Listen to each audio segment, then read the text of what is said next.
Haji, waktu haji. Ini Pak Ustadz nih ada apa nih persiapan sementara ya Pak Haji ya? Masya Allah ya. Ya. Nah ini sudah ada nih Mustasfa Al-Amir Sultan. Ya ini biasa dipakai untuk haji. Haji saja. Ya waktu haji biasanya. Jadi yang umroh sama yang haji gratis di sini. Ya gratis. Berapapun Ya. sakit apapun gratis. Iya. Apalagi orang Arab berada di sini ya. Iya. Iya. Selama pakai visa Umroh dan haji. biaya gratis. Iya. Biaya pengobatan ya di rumah sakit itu gratis semua. Tidak Iya. ada yang berbayar. Sekarang makan karena bukan haji nggak dipakai ya. Nggak dipakai di sini. Iya. Nggak dipakai. Ya. Sebelum masjid ini dibangun, ini adalah tempat yang lapang, tempat yang luas. Ya. Untuk apa? Jadi disinilah dahulu Nabi Shallallahu Alaihi Wasallam melaksanakan sholat Idul Fitri, Idul Adha. Kemudian melaksanakan sholat istisqa bersama para sahabat. Ini tempat luas, ya, lapang. Ya. Jadi seperti kita di Indo misalkan ada lapangan bola, kan itu kadang kita pakai hari raya kan, lapangan. Nah, jadi dulu tempat ini tempat yang lapang luas. Ya. Jadi ketika Nabi Shallallahu Alaihi Wasallam melaksanakan sholat istisqa bersama para sahabat, apa istisqa? Ya, minta hujan. Ya. Yang mana pada waktu itu musim panas dan kekeringan. Maka Nabi Shallallahu Alaihi Wasallam para sahabat sholat istisqa, minta hujan. Ya. Nah, ketika Rasul Shallallahu Alaihi Wasallam dan para sahabat berkumpul di bawah sinar matahari yang begitu menyengat, ya, maka datanglah awan, ya, datanglah awan, kemudian menaungi Nabi Shallallahu Alaihi Wasallam dan para sahabat, ya, maka oleh karena itu dibangunlah masjid di sini untuk mengenang, mengingat. Ya, dahulu di sini para sahabat berkumpul bersama Nabi melaksanakan sholat istisqa dan mereka dinaungi oleh awan. Makanya masjid ini disebut Ghamamah. Dinamakan Masjid Ghamamah. Al-Gham itu artinya awan. Ya, itu secara singkatnya. Nah, disinilah makamnya siapa? Nabi Shallallahu Alaihi Wasallam. Kemudian siapa? Abu Bakar dan Umar. Ya. Nah, ini sudah ada di sini. Huna assalamu ala Rasulillah. Jadi ketika kita berziarah, banyak orang yang kita lihat berdoa begini langsung di depan kuburan Nabi begini. Ini nggak boleh. Nggak boleh. Ya. Apa yang kita baca ketika kita melewati kuburan Nabi? Cukup salam. Seperti yang kita baca waktu di mana? Syuhada Uhud. Ya, Syuhada Uhud kemarin. Ya. Assalamualaikum ya Rasulullah warahmatullahi wabarakatuh. Assalamualaikum. Nah, seperti itu. Nabi Ya. Mengucapkan salam. Kemudian bisa ditambahkan ad-daital amanah wa nasahatal ummah dan seterusnya untuk Nabi, ya. Kemudian di samping Nabi ada Abu Bakar. Nah, ini Abu Bakar. Kemudian Umar. Ya. Karena kalau Umar sendiri yang minta, ya, untuk dimakamkan di sejajar dengan mereka berdua, yaitu Nabi, Abu Bakar dan Umar. Ya. Maka sama ketika kita melewati makamnya Abu Bakar, assalamualaikum ya Abu Bakar warahmatullahi wabarakatuh. Sama assalamualaikum ya Umar warahmatullahi wabarakatuh. Nah, untuk yang ibu-ibu gimana? Bisa nggak masuk? Enggak boleh. Ya, untuk perempuan dilarang. Di luar Ya, aja. dilarang. Karena memang Nabi Shallallahu Alaihi Wasallam melarang wanita untuk sering ziarah kubur. Ya, kalau sekali mungkin tidak masalah, tapi kalau keseringan dijadikan rutin maka ini tidak boleh, ya, karena ada larangan dari Nabi Shallallahu Alaihi Wasallam. Kenapa dilarang? Karena namanya wanita menggunakan perasaan. Ya, bahkan ketika ada sahabiat, ya, yang suaminya meninggal. Kemudian ia meratap, menangis di kubur suaminya. Menangis terseduh-seduh. Kemudian Nabi SAW berusaha mengingatkan itu sabar. Ya. Dan wanita ini tidak mengetahui kalau itu adalah Rasul, adalah Nabi Muhammad. Dia tidak tahu. Ya. Kemudian ketika menoleh ternyata yang mengingatkan adalah Nabi. Ya. Langsung dia mengatakan, saya sabar ya Rasulullah. Apa kata Nabi? As-sabaru inda sadamatil ula. Sabar itu ketika musibah pertama kali menimpa. Ya, bukan berlarut-larut nangis, menatap tiap hari. Setelah itu baru sabar, bukan begitu. Nabi SAW bersabda, "Ma baina baiti wa minbari rawdatun min riyadil jannah."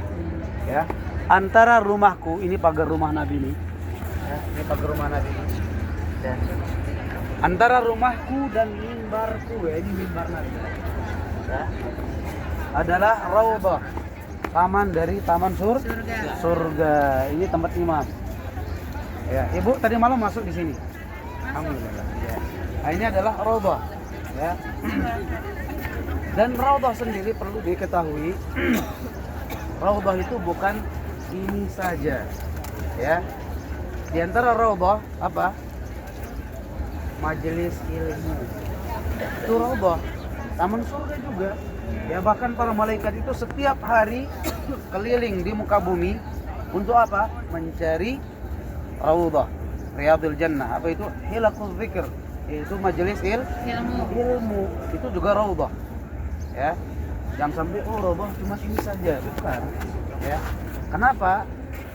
Ketika kita sudah memahami raudhah itu bukan ini saja. Kalau kita misalkan kebetulan tidak dapat tasrih gitu ya. Tidak dapat tasrih, jangan bersedih. Ya. Bahkan sampai ada yang mengatakan begini. Kalau kita ke Madinah nggak raudhah, nggak masuk raudhah, ibaratnya kita ke Makkah nggak umrah. Ini berlebihan, ya. Perkataan yang mungkar, ya, harus dihindari. Tidak benar yang seperti itu.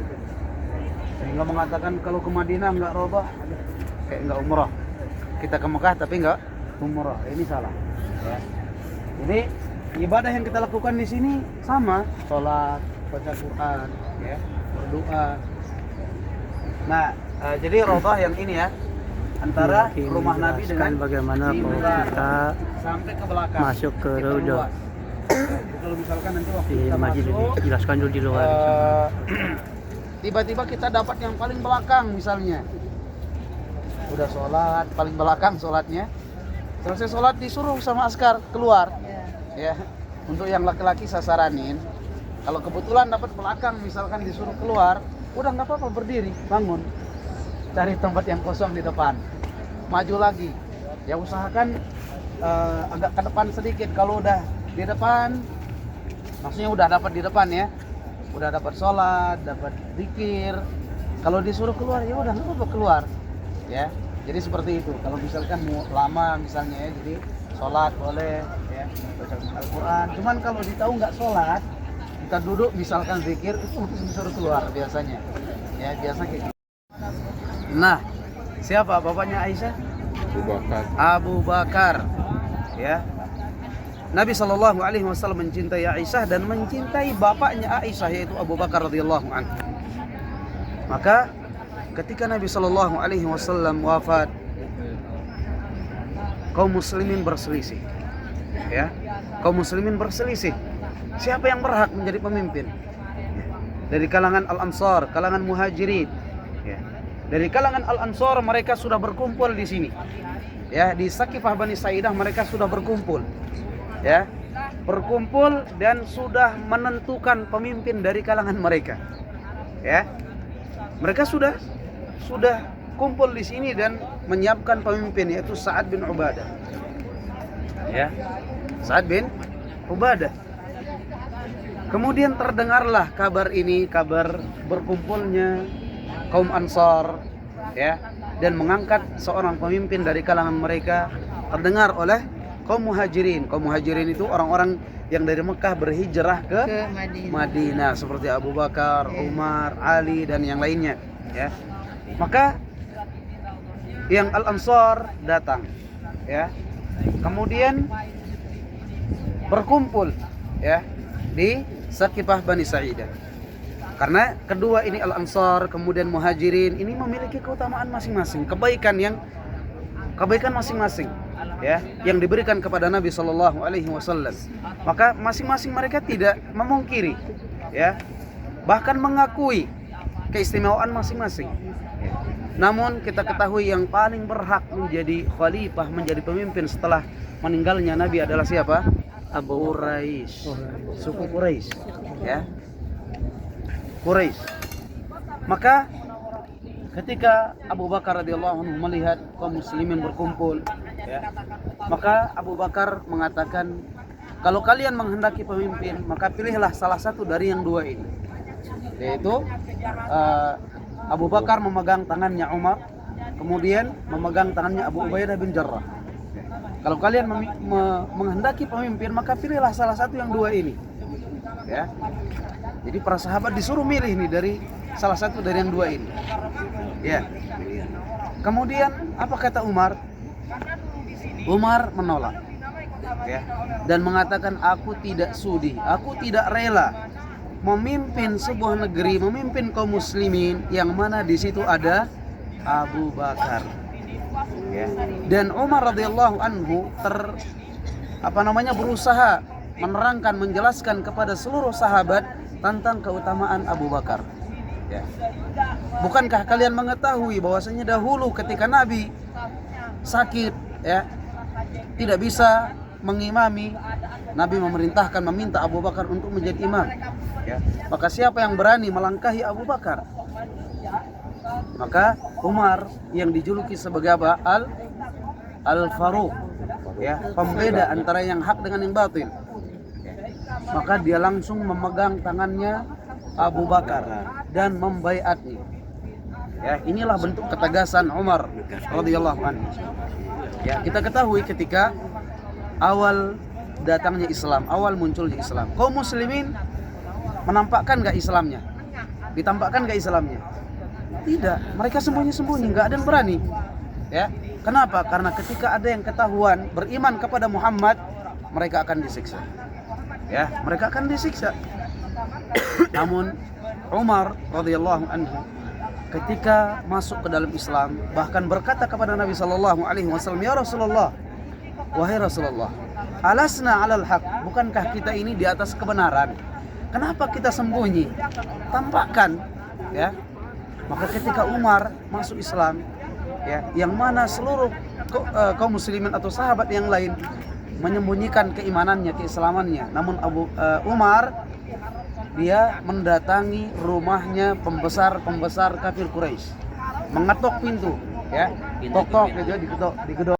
Ini adalah taman apa tadi? Saqifah Bani Sa'idah, tempat pengangkatan Abu Bakar menjadi khalifah, tempat pembaiatan Abu Bakar menjadi khalifah, pemimpin setelah Nabi Shallallahu Alaihi Wasallam. Ya. Seperti yang kita ketahui, di antara musibah yang terbesar yang dialami oleh kaum muslimin adalah musibah apa? Apa musibah terbesar kaum muslimin? Musibah terbesar apa? Meninggalnya Rasul Shallallahu Alaihi Wasallam. Ini adalah musibah terbesar, ya, musibah terberat yang dialami oleh seluruh kaum muslimin. Meninggalnya Nabi Shallallahu Alaihi Wasallam. Qudwatun hasanah, suri tauladan yang baik bagi seluruh manusia. Makanya ketika Nabi Shallallahu Alaihi Wasallam wafat, meninggal, Umar radhiyallahu anhu tidak percaya, ya, tidak percaya. Bahkan Umar sampai mengatakan, siapa yang mengatakan Muhammad mati, meninggal, aku akan penggal lehernya. Kita bayangkan, ya, Umar bin Khattab radhiyallahu anhu, karena saking sayangnya, cintanya kepada Nabi Shallallahu Alaihi Wasallam, tidak percaya, ya. Bahkan sampai mengancam, siapa yang mengatakan Muhammad mati, dia akan penggal lehernya, ya. Maka ini menunjukkan musibah meninggalnya Nabi Shallallahu Alaihi Wasallam, wafatnya Rasul Shallallahu Alaihi Wasallam adalah musibah terberat, terbesar yang dialami oleh seluruh kaum muslimin. Kita ketahui ketika Nabi Shallallahu Alaihi Wasallam atau sebelum Nabi Shallallahu Alaihi Wasallam wafat, ya, Nabi Shallallahu Alaihi Wasallam sering meminta Abu Bakar untuk menggantikan beliau menjadi imam. Ya, mungkin kita bertanya, kira-kira yang berhak menjadi pemimpin setelah Nabi siapa? Namun kalau kita lihat hadis, ya, dalil-dalil yang menjelaskan tentang keutamaan Abu Bakar, maka orang yang berhak adalah siapa? Abu Bakar. Ya, yang melanjutkan setelah Nabi adalah Abu Bakar. Ya, salah satu buktinya adalah ketika Nabi Shallallahu Alaihi Wasallam dalam kondisi sakit, ya, tidak bisa ke masjid. Nabi Shallallahu Alaihi Wasallam memerintahkan Aisyah radhiyallahu anha untuk mencari seseorang, ya, untuk memberitahukan kepada Abu Bakar, ya, agar menggantikan Nabi Shallallahu Alaihi Wasallam menjadi imam. Maka ketika itu Abu Bakar radhiyallahu anhu mengimami kaum muslimin, menggantikan Nabi Shallallahu Alaihi Wasallam.